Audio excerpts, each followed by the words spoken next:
Students, unit 10 haloalkane and haloarene में हमारे सामने फर्स्ट क्वेश्चन है, replacement of diazonium group by fluorine is known as.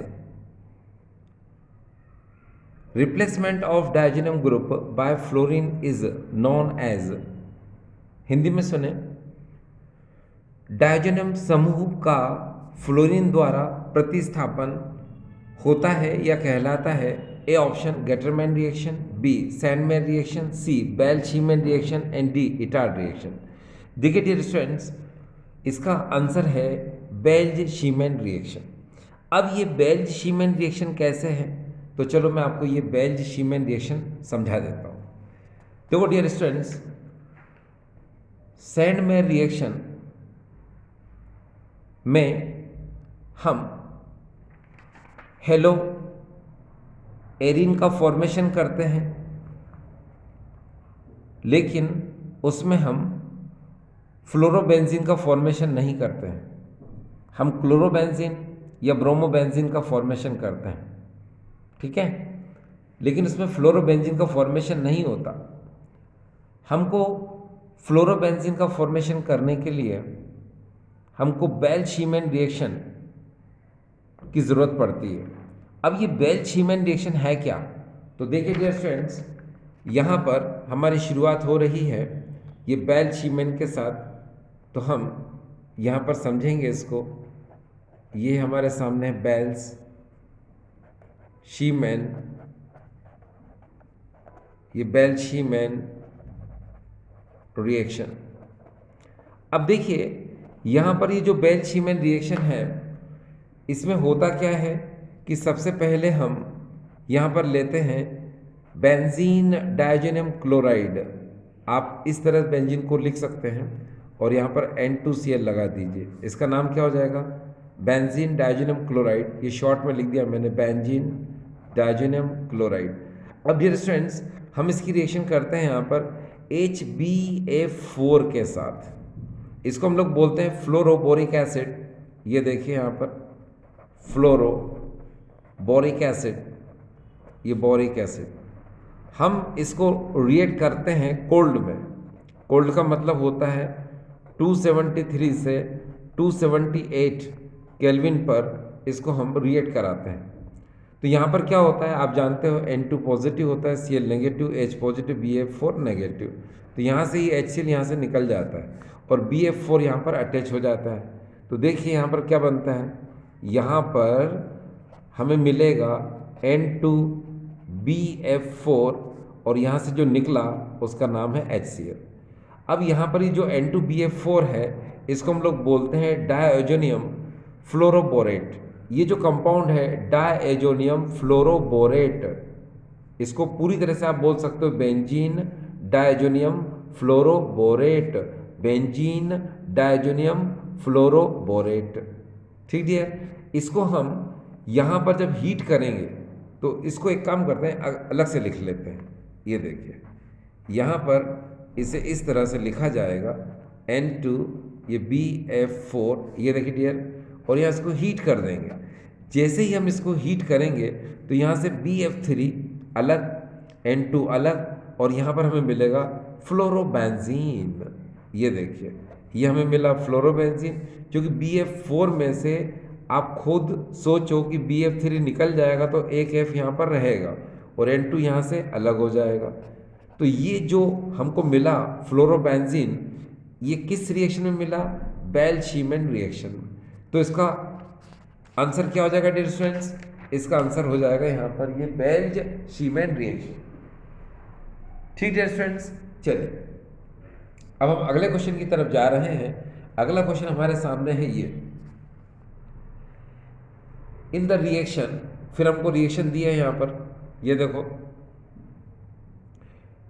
ये para एमिनोटोल्विन, इसको react कराते हैं हम NaNO2 HCl के साथ 0 से 5 डिग्री सेंटीग्रेड पर, और फिर यहाँ पर जो मिलेगा उसको इन्होंने कहा है D, और D को जब आप रिएक्ट कराते हैं CuCl और पोटेशियम साइनाइड के साथ हीट करके तो यहाँ मिलता है E, ठीक है, और साथ में मिलता है नाइट्रोजन। तो हमको बताना है द प्रोडक्ट E क्या है। ऑप्शन हमारे पास है this, this, this and this. ये हमारे पास चारों ऑप्शन। अब देखिए डियर स्टूडेंट्स, यहाँ पर अगर आप इसको ध्यान से देख रहे हैं, ये अगर मैं इसको हाइड कर लूँ, यहाँ पर इस तरह से इसको हाइड कर लूँ, तो ये एनिलीन है। और जब एनिलीन को आप NaNO2 और HCl से रिएक्ट कराते हो तो आपको पता है बेंजीन डाइजेनम क्लोराइड का फॉर्मेशन होगा। और जब बेंजीन डाइजेनम क्लोराइड का फॉर्मेशन होगा तो उसके सामने यहाँ पर क्या लिखा हुआ है, CuCN और KCN। तो ये रिएक्शन शायद आपको याद आ रही है, क्या है ये सैंडवेयर रिएक्शन।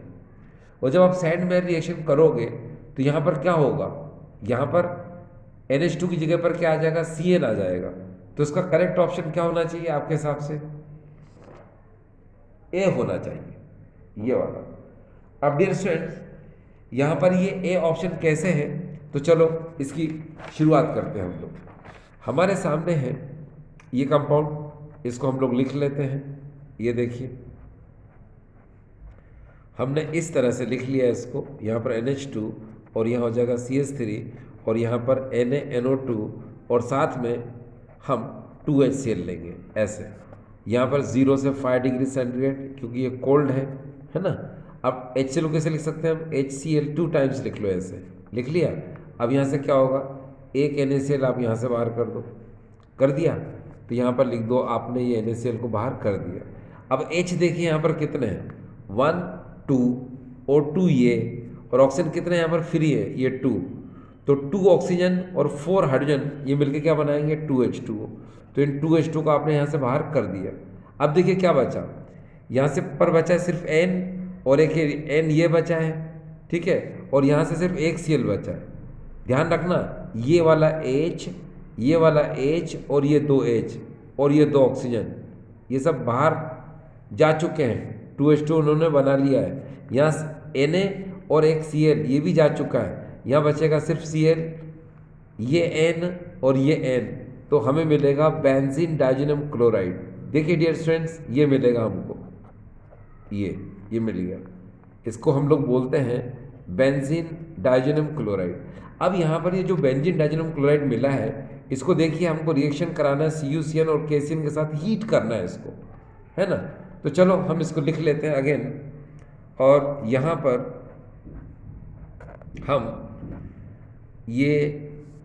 हमने यहाँ पर N2Cl ले लिया। देखो डियर स्टूडेंट्स, इस बात का जरूर ध्यान रखना, नहीं तो आप सोचो कि ये मिस्टेक हो रही, मिस्टेक नहीं हो रही है।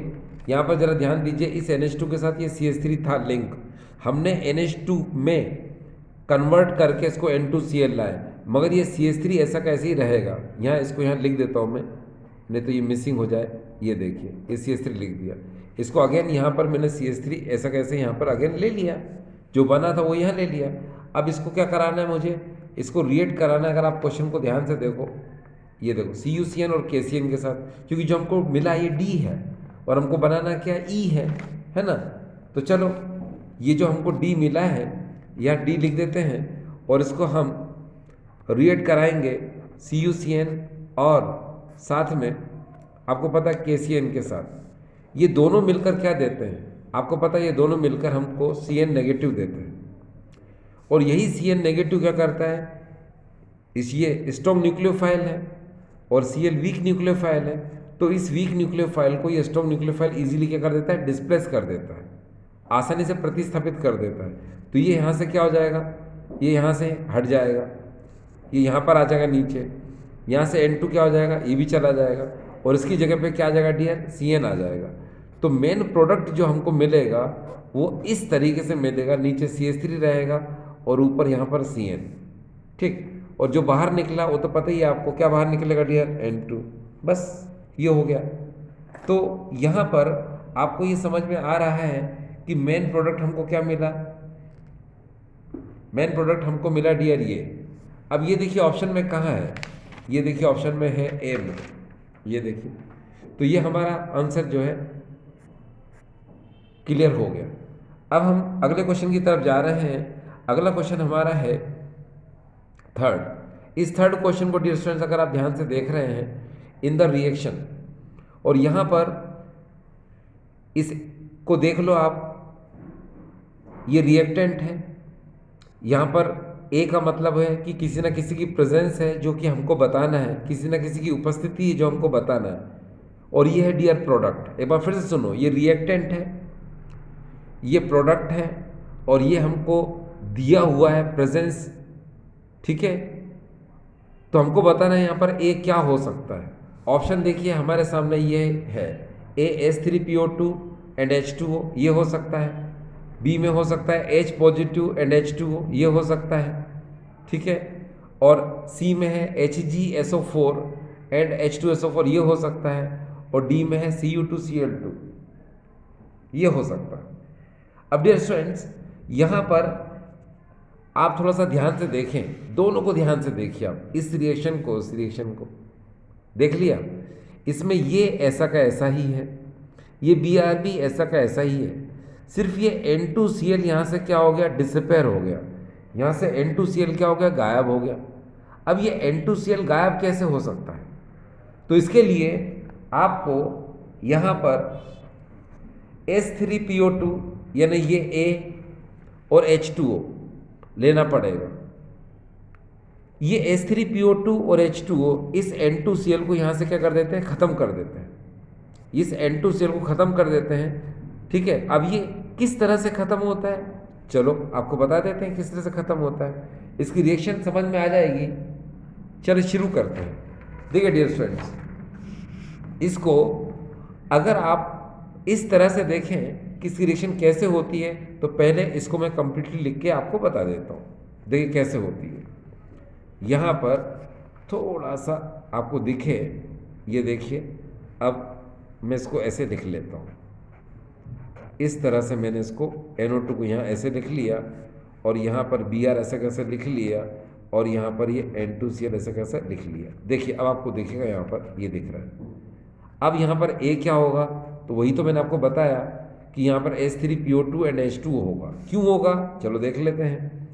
यहाँ पर ये H3PO2 और यहाँ पर ये है H2O। इसको हम लोग बोलते हैं हाइपोफास्फोरस एसिड। ये जो हाइपोफास्फोरस एसिड है डियर स्टूडेंट्स, यहाँ पर, ठीक है। तो यहाँ पर ये जो H3PO2 जिसे हमने हाइपोफास्फोरस एसिड कहा, ये H2O के साथ हम इसको लेते हैं, इसको डाइल्यूट कर देते हैं।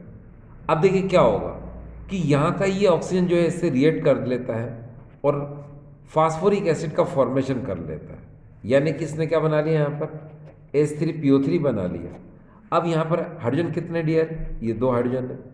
तो ये हाइड्रोजन क्या करता है, इस Cl के साथ मिलकर ये HCl बना लेता है। देखो यहाँ पर मैंने HCl लिख दिया। फिर क्या होता है, ये N2 यहाँ से निकल जाता है। ये देखो N2 भी मैंने इधर लिख दिया। अब यहाँ पर ये वाला H यहाँ जाकर क्या होता है, लिंक हो जाता है, जुड़ जाएगा। तो वापस से ये सिचुएशन क्रिएट हो जाएगी, ये देखिए, ठीक। अब आगे समझ में आपको, एक बार फिर से देखिए कि क्या क्या हुआ।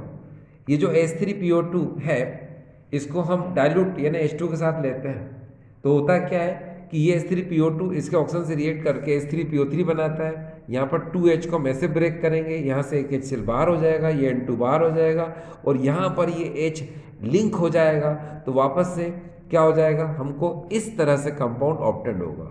ये देखिए, ऊपर NO2 होगा और यहाँ पर क्या होगा डियर, Br। आपने देखा यहाँ पर N2Cl था, वो क्या हो गया, यहाँ पर N2Cl जो था ये यहाँ पर क्या हो गया, ख़त्म हो गया। इस तरह से हमें यहाँ पर ये कंपाउंड जो है ऑब्टेंड हो जाता है। तो अब आपको समझ में आ गया ए यहाँ क्या है, इसका ए है डियर ये वाला, ठीक है। ऑप्शन क्या है डियर, यहाँ पर ए, यह करेक्ट आंसर है। और आज का हमारा जो आखिरी क्वेश्चन है डियर स्टूडेंट्स, वो आपको नज़र आएगा इस तरह से। ये देखिए, ये है कंप्लीटली आंसर जो कि आपको नज़र अब आ रहा है। The correct order of increasing reactivity of CH bond towards nucleophilic या nucleophile in the following compound is. अब डियर स्टूडेंट्स, इस क्वेश्चन को एक बार फिर से समझते हैं। The correct order of increasing reactivity of CH bond towards nucleophile in the following compound. Compound आपके सामने गिवन है 1, 2, 3 एंड 4। रिएक्टिविटी ऑर्डर ऑप्शन हमको दिया हुआ है, तो आप यहाँ से इसको बेहतर तरीके से समझ सकते हैं। लेकिन इनमें ऑप्शन करेक्ट कौन सा है, ये सॉल्व करने के बाद ही पता चलेगा। ठीक है, हिंदी में सुने, हिंदी में ये है, यहाँ पर CX बंध के द्वारा हमको इनकी क्रियाशीलता का क्रम नाभिक स्नेही अभिकर्मक के अनुसार बताना है। ठीक है, कि कौन सा इसमें सबसे अधिक क्रियाशील है, यानी कि ये जो नाभिक स्नेही अभिकर्मक है सबसे पहले कहाँ आक्रमण करेगा। ठीक है, तो हमको उसी क्रियाशीलता के क्रम में इन चारों को व्यवस्थित करना है, इन चारों को हमें बताना है। ठीक डियर, तो चलो शुरू करते हैं। देखो डियर स्टूडेंट्स, यहाँ एक बात समझ में आ रही होगी आपको कि ये दोनों एरोमेटिक हैं और ये दोनों क्या है, एलिफेटिक है, यानी इनमें ये बेंजीन रिंग है और इनमें बेंजीन रिंग नहीं है। तो ये बात आपको समझ में आनी चाहिए। हमने पहले पढ़ रखा है, ये देखिए क्या पढ़ रखा है कि यहाँ पर ये RX, R का मतलब आपको पता है अल्काइल भी हो सकता है और एराइल भी हो सकता है। तो आपने पहले पढ़ रखा है कि अगर हम यहाँ पर ये हेलो अल्केन ले लें और यहाँ पर 6H5X ये हेलो एरिन ले लें, तो इसमें बेंजीन रिंग होने की वजह से ये लेस रिएक्टिव होता है और ये मोर रिएक्टिव होता है। ये कम क्रियाशील होता है और ये क्या होता है, अधिक क्रियाशील होता है। ये तो हम पहले भी जानते ही हैं। तो इसीलिए इस कॉन्सेप्ट को दिमाग में हमें रखना है, hello Erin less reactive than hello alkane. तो यहाँ पर ये क्या है, ये हेलो अल्केन है और ये हेलो एरिन में काउंट होते हैं। तो ये दोनों मोर रिएक्टिव होंगे इन दोनों से। तो सबसे पहले हमको क्या करना है, इन दोनों में कंपटीशन करना है। तो आप जानते हो कि ये 2 डिग्री कार्बोकेटायन बनाएगा और ये 3 डिग्री कार्बोकेटायन बनाएगा। ठीक है, ये देखिए क्या बनाएगा, ये 2 डिग्री कार्बोकेटायन बनाएगा और ये क्या बनाएगा, ये 3 डिग्री कार्बोकेटायन ये बनाएगा। ठीक है, तो यहाँ पर हम बहुत अच्छे से जानते हैं कि जो कार्बोकेटायन जितना ज़्यादा स्टेबल होता है उसकी रिएक्टिविटी उतनी ही ज़्यादा होती है। तो इन दोनों का अगर हम कंपैरिजन करें तो 2 डिग्री के कंपैरिजन में 3 डिग्री ज़्यादा स्टेबल होता है। तो इसकी जो रिएक्टिविटी है वो ज़्यादा होगी, किससे, इससे। तो 4th से ज़्यादा रिएक्टिविटी किसकी हुई, 3rd की। हिंदी में सुने, देखिए ये द्वितीयक कार्बोकेटायन है, ये तृतीयक कार्बोकेटायन है। तृतीयक कार्बोकेटायन अधिक स्थायी होता है तो अधिक क्रियाशील होता है, किससे, द्वितीयक कार्बोकेटायन से। क्योंकि आप जानते हैं जो कार्बोकेटायन जितना अधिक स्थायी होगा उतना ही अधिक क्रियाशील होगा। तो 2 डिग्री कार्बोकेटायन की तुलना में 3 डिग्री कार्बोकेटायन अधिक स्थायी होता है तो क्रियाशीलता भी इसकी क्या होगी, ज़्यादा होगी। तो 4th से ज़्यादा क्रियाशीलता किसकी होगी, 3rd की। तो ये तो क्लियर हो गया आपको कि 4th से ज़्यादा किसकी होगी, 3rd की। अब इन दोनों की बात करेंगे तो इन दोनों से ज़्यादा तो 3rd की रहेगी क्योंकि ये हेलो अल्केन है और ये दोनों हेलो एरिन है। ठीक है, अब ये तो क्लियर हो गया कि 4th के बाद क्या आएगा, 3rd आएगा।